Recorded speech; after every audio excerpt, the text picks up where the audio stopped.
tablomu kulübemin içinde bıraktım. Bir dakika. Tablonuz kulübedeyse siz burada değilken yarışmaya nasıl katıldı? Tabii ki sanatsever dostum Pengi sayesinde.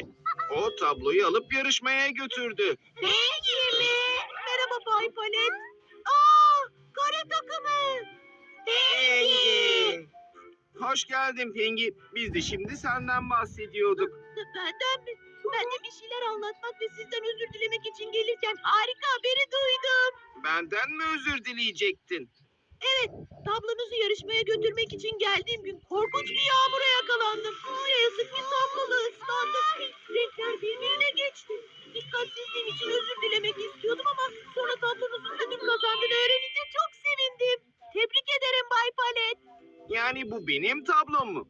Ödülü kabul edebilir miyim? Kesinlikle kabul edebilirsiniz Bay Palet. Tamam, bu ödülü Pengi ve Yağmur damlaları adına kabul ediyorum öyleyse.